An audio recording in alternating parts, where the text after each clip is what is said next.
volta ao programa Abrindo a Bíblia. Nós vamos concluir esse estudo a respeito do poder das palavras. E eu havia lido, eu vou ler novamente esse versículo que está em Efésios, no capítulo 3, o versículo 30. E não entristeçais o Espírito Santo de Deus, no qual estáis selado para o dia da redenção. Eu não sei se você conseguiu acompanhar o raciocínio. Na verdade, nós estamos no capítulo 4 de Efésios, desde o versículo 25. E aí ele vai falando, né? O Senhor vai dizendo em sua palavra: deixa a mentira, fala a verdade, irai-vos e não pequeis. Não saia da vossa boca palavra torpe, mas só que for boa para edificar e que dê graça aos que a ouvem. E aí chega nesse ponto: e não entristeçais o Espírito Santo de Deus. Você sabia que com as suas palavras você pode entristecer o Senhor? A Bíblia nos diz que nós somos o templo do Espírito Santo. Portanto, você precisa se lembrar que quando você fala essa besteira, que quando você fala essa coisa ruim, errada, quando você está chateado, com raiva, quando você não vigia, você precisa se lembrar que o Espírito Santo está dentro de você, ele está ouvindo tudo. Ele não ficou lá na igreja, lá na congregação, não. E você voltou para casa sozinho, não. Você voltou com ele, porque você é o templo dele. Eu sou o templo dele. Entendeu? Quando você vai para a faculdade, quando você vai para o seu trabalho, o Espírito Santo vai com você. Quando você está dentro daquele ônibus lotado e ali estressado, naquele sufoco, o Espírito Santo está dentro de você. E a palavra está dizendo aqui: não entristeça o Espírito Santo. Você já parou para pensar nisso? Querido, o Espírito Santo de Deus, ele tem que ser mais importante do que a minha raiva. O Espírito Santo de Deus, ele tem que ser mais importante do que a minha razão. Mas, pastor, eu falei aquilo porque eu estava com raiva e porque eu tinha razão. Mas você entristeceu o Espírito Santo. E aí você perde toda a razão, porque ele não merece isso. E a palavra está nos ensinando para nós não fazermos. O Espírito Santo é uma pessoa da Trindade. E como pessoa, o Espírito Santo tem sentimento.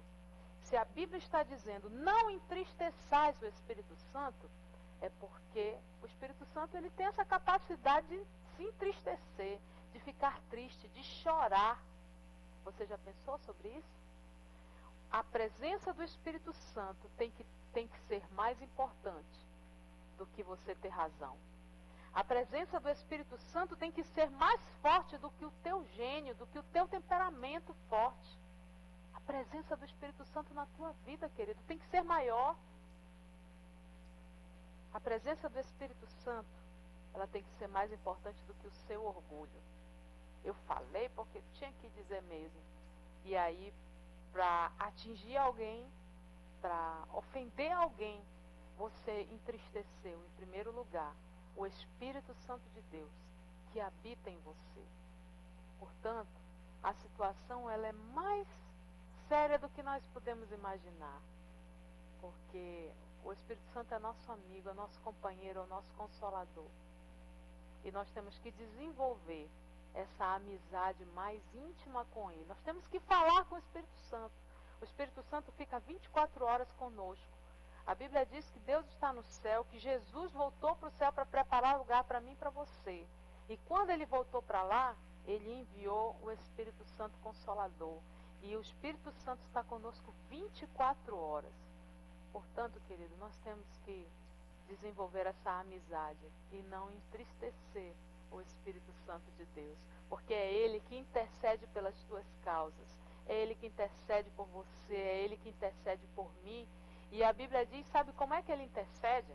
É de qualquer jeito não, né? De Deus, vai lá e socorre fulano, vai lá e socorre teu filho. Não, a Bíblia diz que ele intercede de todo o coração, porque ele intercede com gemidos inexprimíveis. E eu tenho certeza, querido, que quando o Espírito Santo de Deus intercede por você, pela sua cura, pela restauração do seu casamento, pela restauração do teu lar, pela salvação do teu filho, Deus não resiste e ele responde, e responde com vitória. Porque o Senhor, Deus Pai, ele não vai resistir uma intercessão do Espírito Santo de Deus, intercedendo por nós, com gemidos inexprimíveis. Portanto, nós temos todos os motivos para vigiar com as nossas palavras. se não for pelas pessoas, mas que seja pelo Espírito Santo de Deus, por esta presença maravilhosa que nós temos no nosso corpo, que é o templo dele, o templo do Espírito Santo. Diga assim aí na sua casa: eu sou o templo do Espírito Santo. Diga assim: Espírito Santo, me perdoa por todas as vezes que eu te entristeci. Eu vou vigiar, Espírito Santo, eu vou vigiar nas minhas palavras. Não quero te entristecer, mas eu quero alegrar o teu coração, amém? Diga assim para ele, porque ele está aí. Ele está aí com você, bem pertinho de você. Efésios ainda no capítulo 4, versículos 31 e 32, diz assim a palavra de Deus: toda amargura, ira e cólera e gritarias e blasfêmia e toda malícia sejam tiradas dentre vós. Antes, sede uns para com os outros benignos, misericordiosos, perdoando-vos uns aos outros, como também Deus vos perdoou. Esse versículo é tremendo, não é? Porque ele dá vários comandos, né? Está amargurado? Está irado? Está colérico? Anda gritando por tudo, com todo mundo? Anda blasfemando, querido. Anda de uma forma maliciosa. A Bíblia está dizendo que nós temos que tirar isso das nossas vidas. Se a Bíblia está dizendo que nós temos que tirar isso da nossa vida, é porque eu e você temos poder para utilizar do nosso direito de livre-arbítrio, de livre escolha. Nós temos esse poder de dizer se a gente continua nessa ou se a gente vai sair dessa. O problema é que muitas vezes a gente fica naquela passividade. Ai, Senhor, vem aqui, tira a amargura, Senhor. Não, Deus está dizendo que é você que tem que tirar. Tira isso. Tira a gritaria. Tira a cólera. Tira a blasfêmia. Tira a amargura. Tira a malícia dentre vós. Tira. É você que vai tirar, querido. Diga assim: sou eu que vou tirar. Diga. Sou eu. É você que vai tirar isso. Né? Pelo contrário, sede uns para com os outros benignos, seja bom com as pessoas, seja misericordioso, olhe sempre pelo lado bom. Poxa, mas ele fez isso, poxa, mas foi um vacilo, foi um momento de fraqueza. Eu tenho certeza que lá no fundo ele não queria fazer isso. Tenho certeza que lá no fundo ele não tinha essa intenção. Tire sempre por menos. Olhe sempre para as pessoas com um olhar de misericórdia, porque é dessa forma que nós queremos que o Senhor nos olhe. A gente não erra. A gente erra tanto, faz tanta besteira, vacila. Às vezes sai de um culto maravilhoso, ou termina um programa desse maravilhoso como esse, abrindo a Bíblia, onde nós somos expostos à palavra. Oh, glória, que bênção, que maravilha, unção de Deus. E termina o programa e a gente vai e vacila. E peca. Mas nós não queremos que o Senhor olhe para nós com um olhar de amor, de misericórdia, de perdão. Nós queremos isso. Né? E a Bíblia diz que tudo aquilo que nós queremos para nós temos que fazer com os outros. Você tem que fazer com o seu próximo. É o que diz a palavra do Senhor. Mas vamos correr que o programa já está quase finalizando e a gente vai concluir essa ministração hoje.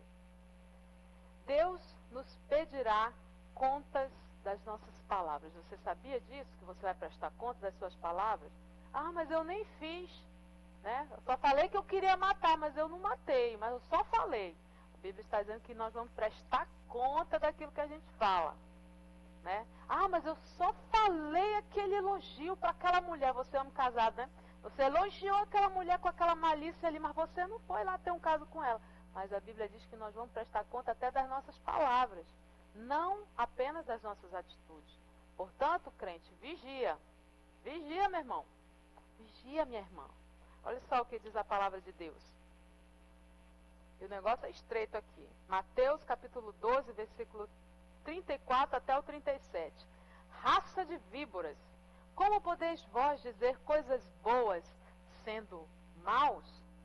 Pois do que há em abundância no coração, disso fala a boca. Olha só, gente, que coisa tremenda. Como a palavra de Deus é maravilhosa, né? Nós não temos desculpas para dizer assim: Senhor, eu não sabia. Está aqui, ó. Pois do que há em abundância no coração, disso fala a boca. O homem bom tira coisas boas do bom tesouro do seu coração, e o homem mau, do mau tesouro, tira coisas más. Mas eu vos digo que de toda palavra ociosa que os homens disserem, hão de dar contas no dia do juízo. Esse trecho da palavra aqui de Mateus, no capítulo 12, ele traz muitas lições importantes para a gente, né? A primeira coisa é que não se engane, não se engane. A Bíblia está dizendo, raça de víboras, como é que vocês podem dizer coisas boas se vocês são maus? Isso é hipocrisia, e isso acaba rápido. Ah, pastora, mas a senhora não disse que a palavra tem poder? Tem poder sim. Só que muitas vezes a palavra é tipo assim, aquela pessoa que chega contigo, ah, eu gosto tanto de ti, e por trás está só apunhalando pelas costas. Isso daí não é fazer o que a palavra diz, não é uma palavra profética, isso é engano. Isso aí é hipocrisia. Isso aí é falta de sinceridade, falha no caráter. Amém? Nós temos que ser sinceros com as nossas palavras, mas nós temos que medir as nossas palavras também. Porque a Bíblia diz assim, pois do que há em abundância no coração, disso fala a boca. Se você anda só falando mal das pessoas, falando mal da tua pastora, falando mal do teu pastor, falando mal da tua igreja, porque o culto foi fraco, porque é a tua situação que está ruim, meu irmão. Deus, ele é fiel. Deus, ele é fiel e ele sempre se manifesta quando o seu povo se reúne. Amém? Então, quando você tem só palavras negativas, palavras de crítica, palavras ruins, pode ter certeza que o seu coração não está cheio de Deus. O seu coração vai estar cheio de coisas ruins, cheio de coisas amargas. Portanto, querido, nós temos que começar a mudar aquilo que está no nosso coração. Começa a deixar entrar. E como é que eu vou deixar, pastor, entrar coisa boa no meu coração? Quando eu me exponho a ouvir a palavra de Deus, quando eu leio a palavra de Deus, quando eu falo com o Senhor, quando eu alimento a minha alma daquilo que é edificante. Portanto, toma cuidado com o que você assiste na TV. Para de assistir coisas ruins que só ensinam coisas contrárias à palavra de Deus. Para de acessar páginas que não te edificam. Pelo contrário, que te trazem tentação para a tua vida e você finda caindo, finda cedendo. Tem que encher o coração com aquilo que é bom, com aquilo que vem de Deus. Pensar naquilo que vem do alto e não nas coisas daqui dessa terra. Com isso, você vai automaticamente mudar as suas palavras. Amém? Esse texto fala também, né, no final aqui no versículo 37, que de toda palavra nós vamos prestar contas diante do Senhor. Portanto, tenha isso em mente. A gente vai já terminar, mas eu quero falar algo muito importante. Tire a fofoca da sua vida, querido, em nome de Jesus. Fofoca é algo do inferno. Fofoca é algo que destrói casamento, que destrói família, que destrói ministério, que destrói célula, que destrói tudo aquilo que é bom. Fofoca é uma coisa assim do inimigo mesmo. Portanto, tire isso da sua vida. Pare de querer ficar se preocupando com a vida dos outros. Se preocupe para você interceder. Se preocupe para você cuidar do novo irmão. Não para ficar, ah, não, agora é assim, né? Eu não estou fofocando, só estou compartilhando. Irmão, em nome de Jesus, pare com isso. Ou fofoca virou agora compartilhar, foi? Não, é fofoca mesmo, e você sabe que é.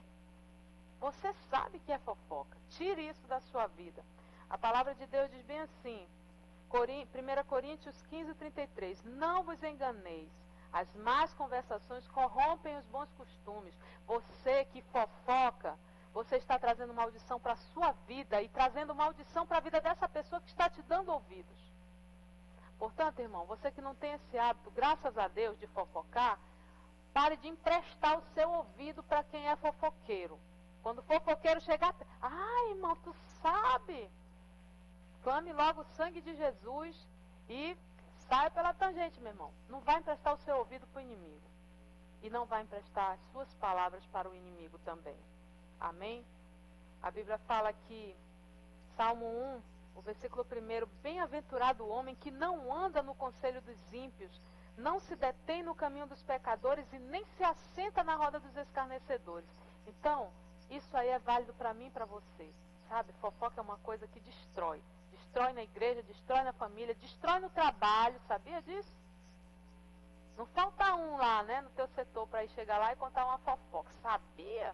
Aí aquilo pesa o teu coração. Aí aquilo assim tira o teu ânimo de trabalhar, de fazer o melhor, né? Portanto, guarda os teus ouvidos, guarda os teus lábios, querido, e tire a fofoca do meio. Tiago 3,6 diz assim: ora, a língua é fogo, é mundo de iniquidade. A língua está situada entre os membros do nosso corpo e contamina o corpo inteiro. E não só põe em chamas toda a carreira da existência humana, como também é posta ela mesma em chamas pelo inferno. Portanto, em nome de Jesus, zele pela sua palavra, cuide dos seus lábios e cuide dos seus ouvidos também. Amém? Se comprometa em não permitir mais, a partir de hoje, que Satanás use a sua língua. O Senhor te deu essa língua para você bem dizer. O Senhor te deu essa língua que você tem para ser uma bênção na sua vida e uma bênção na vida daqueles que te cercam.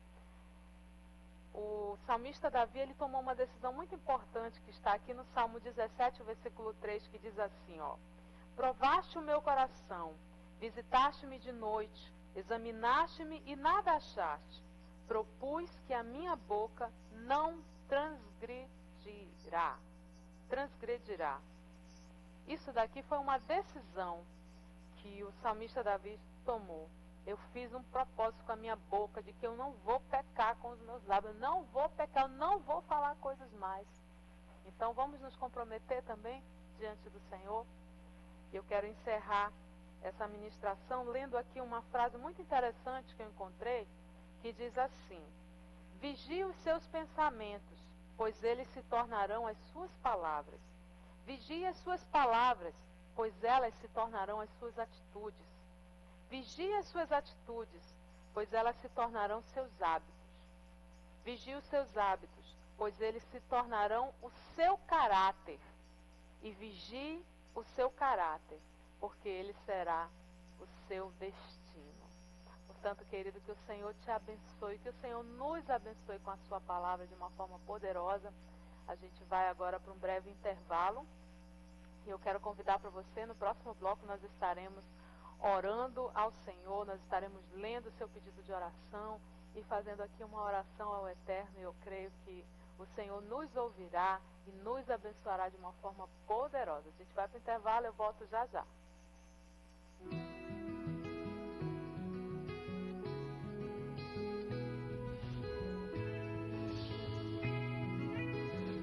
Eu quero mais.